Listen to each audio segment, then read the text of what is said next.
Hello, I'm Michael Depp, editor of TVNewsCheck, and this week I'm with Branden Frantz, the GM and president of WLWT, a Hearst station in Cincinnati, Ohio, and we are talking TV.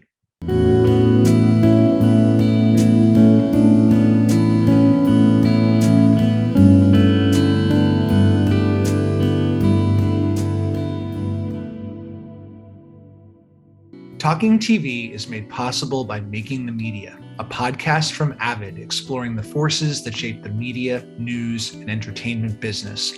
The latest episode is called Going Green and highlights initiatives to reduce the impact on the planet of film and TV production. Host Craig Wilson interviews Joe Finnon, head of responsible production at Sky Sports in the UK, and Katie Murdoch, operations and training manager at BAFTA Albert, which promotes initiatives to reduce the carbon footprint of productions. Coming in the wake of the recent UN report on climate change, this timely episode has lots of good information and tips on how productions can become more eco-friendly while not compromising the quality of the shows they are making. Making the Media is available on Spotify, Google Podcasts, Anchor FM, and other podcast platforms. Hello, Branden, and welcome. How are you? Thanks for having me.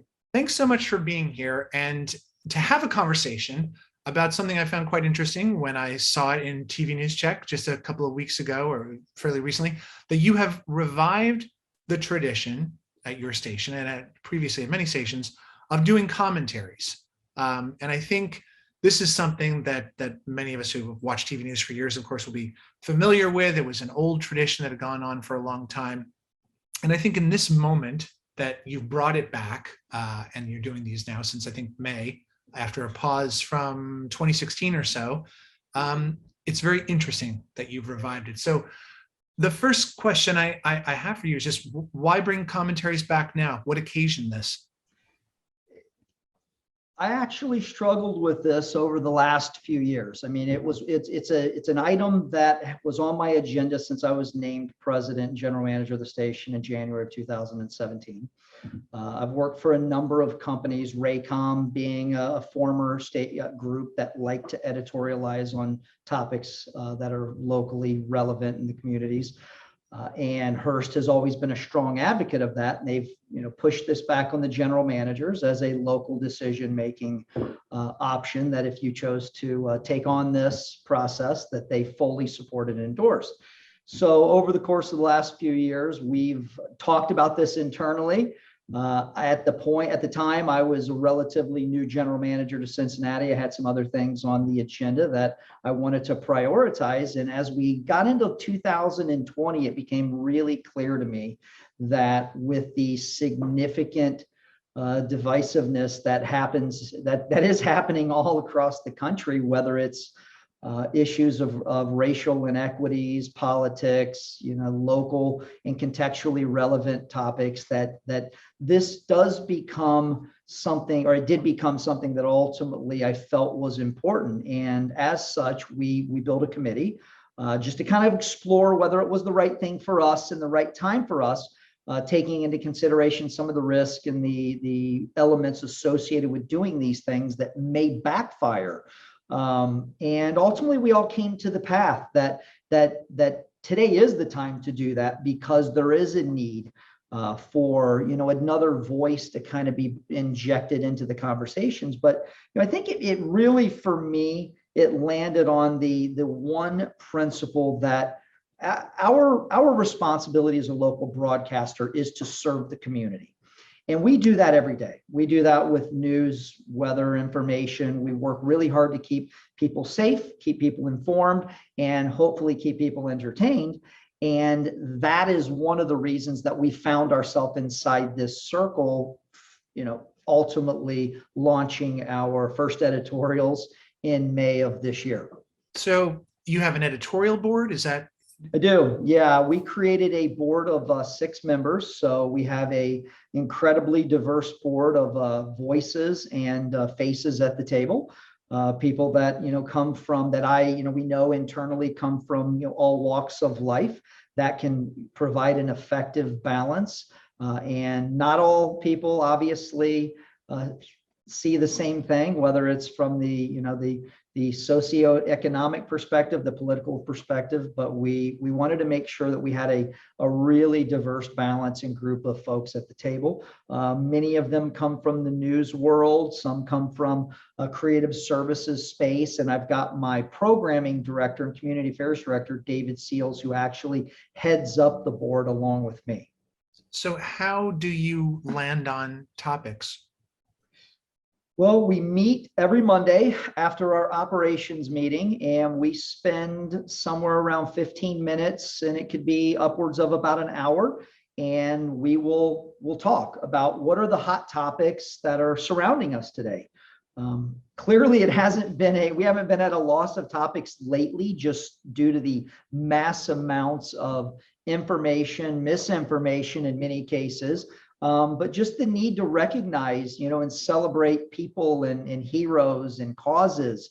And sometimes we take on causes of groups of people that may not have a voice to necessarily take that on, but we try to stick primarily in that local space. It's very important that I feel it's very important, at least, that 75–80% of what we cover needs to touch people in our communities that we serve.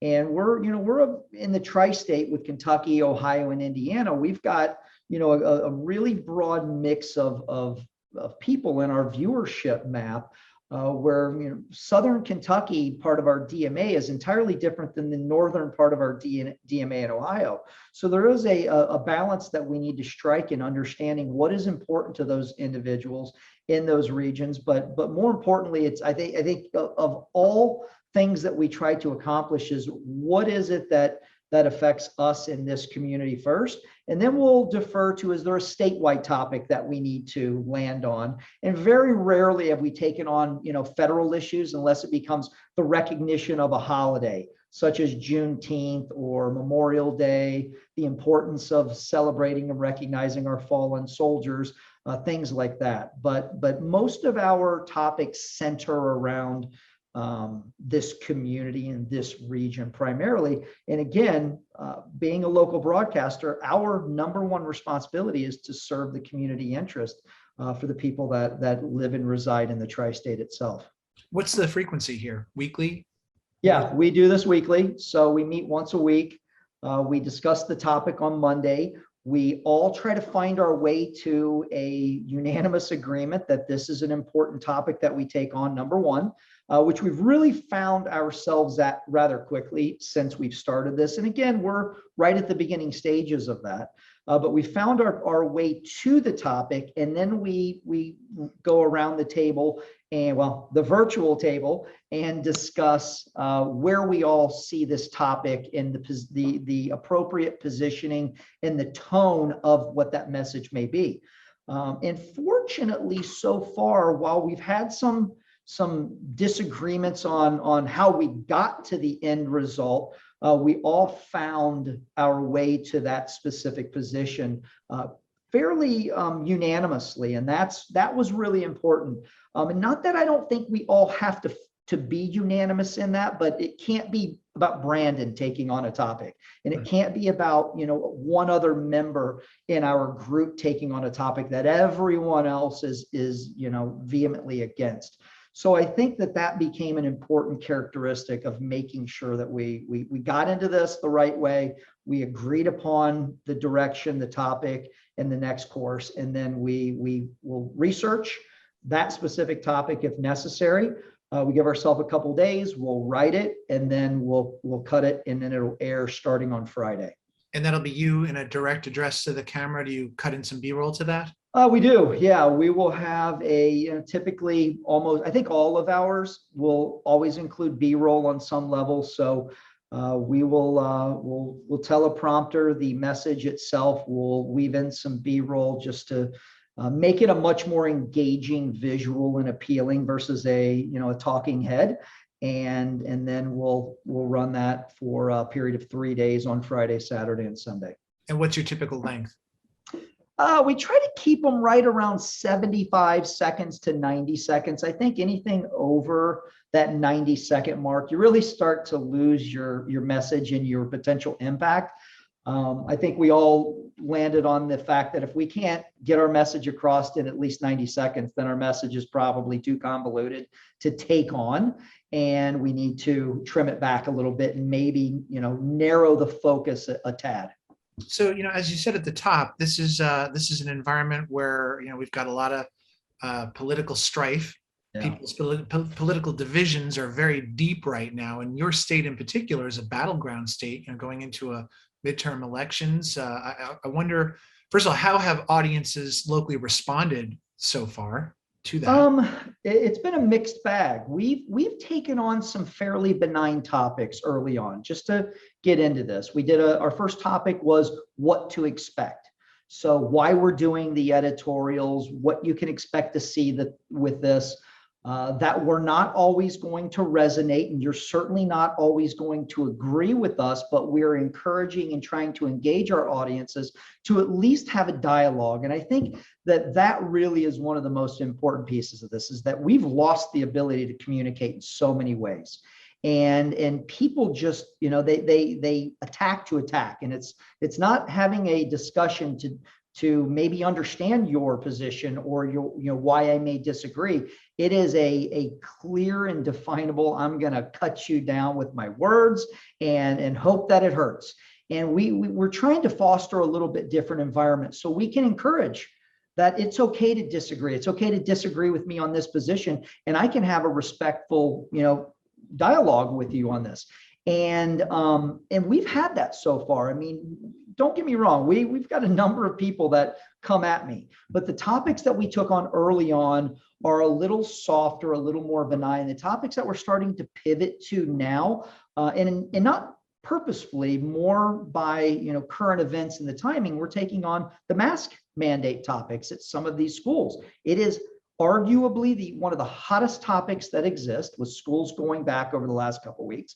And people are very divided on this. We took that on last week, and that was a topic that I'll tell you, it was about an 8-1 in favor of our position, which was essentially taking on the position of the CDC, the AMA, and other leading organizations and doctors who advocated that children under 12 should wear a mask as an added form of protection to keep them safe, simply because they have no ability to get a vaccine.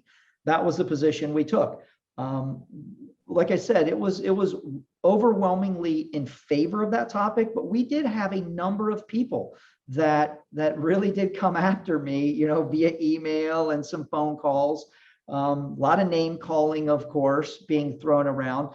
But what I found in that was the most interesting, and it actually reassured me at that point that we're doing the right thing, is I had one person that came at me fairly hard, and it was an educator in this market. And she, it started with the names, it started with the links from Dr. XYZ that says you're wrong and you're dumb. And then it ended, that course of that dialogue over 3, 4, 5 emails later between she and I ended with, thank you so much for doing this. I see what you're saying. I understand what you're saying. I don't necessarily agree, but I appreciate how you and I got to this point. And I think that was at that moment when I realized, it was like, that was the impact of exactly what we were trying to accomplish, is be able to have a spirited discussion, but do so respectfully and with understanding of both sides. And at the end of the day, she and I will never agree on some of the things that we ultimately walked through, but we did have a mutual respect for each other's opinion. And I think that's the most important piece of this puzzle, that quite frankly is completely lost. And social media, unfortunately, is a big contributor to this, where it's very easy to sit around in your living room from Facebook or Twitter or Instagram and start throwing stones at people. It's a little harder when you have a name with a face and you're engaging with that person one-on-one. So I was very happy to see that. And for what it's worth, I get emails all the time. I mean, whether it's a news story or whether it's a person, one of our reporters, anchors in the community that may or may not say something exactly right or the way that someone feels they should. And I have a standing rule that I always advocate for myself, my department heads, and anybody in this building, quite frankly, we should engage with our community as much as possible. So we have a policy that I've instituted in January that suggests that if someone does reach out to us and they do so in a respectful manner, without threatening, without name calling, that we should engage with them and have a dialogue. And 99% of the people that I do so with will always come back and either apologize for how they started the conversation, or at least we find our way to agree to disagree and we move forward. And at that point, we as a television station have made a connection with someone in our community. And being one of the most important things we can do, I feel like that's a cause and a responsibility that we have. Does require a pretty thick skin and a fair amount of patience and time, though, to deal with the aftershocks of each of them. Yeah, it certainly does.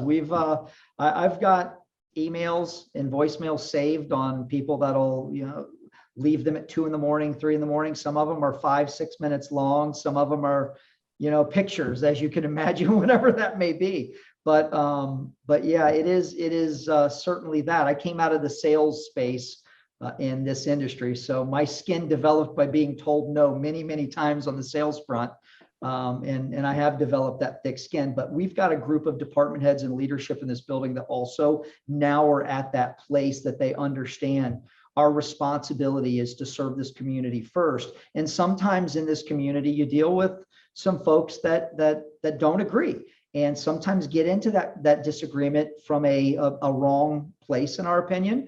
I think it's our jobs to potentially bring them back to at least understanding why we've taken a position, why we did what we did. Doesn't mean that they're going to walk away and always agree, but I will tell you, most of the time, it does give me reassurance that when you give them the time, you give them the effort to explain, people respect that. And that is one thing I don't know that I expected from the community, because you think that people are just ready to cut you down, like I had mentioned, and you don't really see that once you engage with that person on a one-on-one basis as much as what I expected. So sort of reinstituting a little bit of a sense of civics in the community then. Yeah. I wonder, are you aware of how widespread the practice is among GMs across the country right now? Is it still comparatively rare, or is it coming back? Well, I can speak to this market. It's rare in this market. I know that Raycom Media I used to work for Raycom Media years ago, and I know they had a policy whereby they wanted their general managers to do these once or twice a week. And I think they did them at most of their markets, if I recall. They're fairly rare depending on the market. I think when you get into some of these more homegrown markets that are built on generational viewers and have a much stronger, tighter knit culture, where your kids live in the community, they have kids that grow up in the community. I think they resonate a little bit more than when you get into some of those transient locations. Not that they won't resonate there, but what I've seen is that the most effective communities that do these, we have stations all over the country that are participating in these editorials. And like I said, I'm one of the new entrants in this process.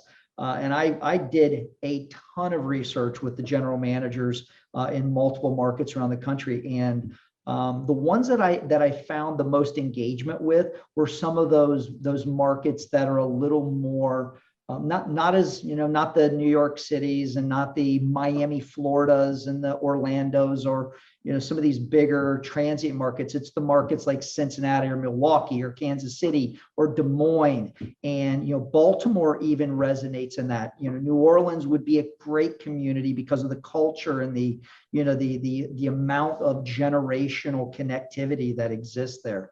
And again, I think these are transferable in any market USA, but the most effective seem to come from some of those. I think it'd be interesting to hear from some of the GMs or news directors who might be watching or listening to this podcast to see where they weigh in, because of course, as we're in sort of a moment where trust is a massive issue with, not so much for local television news, but for media generally.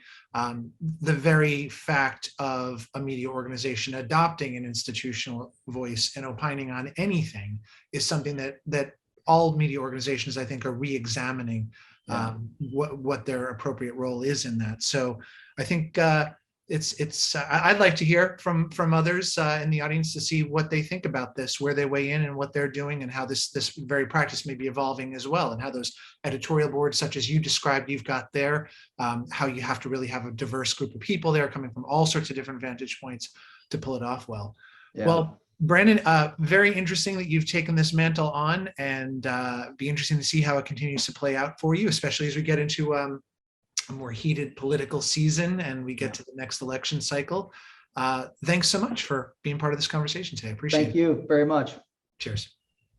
A new episode of Talking TV is available most Fridays on TVNewsCheck.com. You can also listen and subscribe on YouTube, Apple Podcast, Google Podcast, and Spotify.